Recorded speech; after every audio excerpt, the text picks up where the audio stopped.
اعوذ باللہ من الشیطان الرجیم بسم اللہ الرحمن الرحیم الصلاۃ والسلام علیکہ یا رسول اللہ وسلم علیکہ یا حبیب اللہ لبیک لبیک لبیک یا رسول اللہ صلی اللہ علیہ وآلہ وسلم تاجدار ختم نبوت زندہ باد۔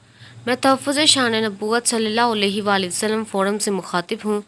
سامعین محترم السلام علیکم۔ محرم کے دن ثواب کمانے کا طریقہ۔ اللہ تعالیٰ مالک و مختار ہے، جسے چاہے بخش دے اور جسے چاہے عذاب دے۔ وہ کبھی چھوٹی سی نیکی پر بخش دیتا ہے تو بسا اوقات چھوٹی سی خطا پر پکڑ بھی فرماتا ہے۔ لہٰذا کسی نیکی کو چھوٹی سمجھ کر ترک نہیں کرنا چاہیے کہ بظاہر چھوٹی نظر آنے والی نیکی بہت بڑے اجر و ثواب کا باعث ہو سکتی ہے۔ محرم الحرام کا مہینہ نہایت برکتوں اور فضیلتوں والا ہے۔ اس ماہ مبارک میں روزہ رکھنے کا بہت زیادہ ثواب ہے۔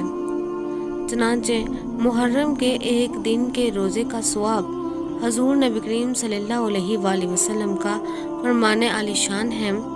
محرم الحرام کے ہر دن کا روزہ ایک ماہ کے روزوں کے برابر ہے۔ عاشوراء یعنی 10 محرم الحرام کے دن روزہ رکھنا سنت ہے۔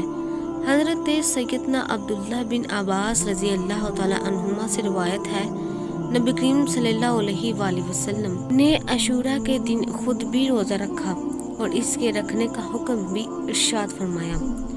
1 سال کے گناہ مٹ جائیں۔ حضرت سیدنا ابو قتادہ رضی اللہ تعالی عنہ سے روایت ہے، رسول کریم صلی اللہ علیہ وآلہ وسلم نے فرمایا، مجھے اللہ تعالیٰ پر گمان ہے کہ عاشوراء کا روزہ 1 سال پہلے کے گناہ مٹا دیتا ہے۔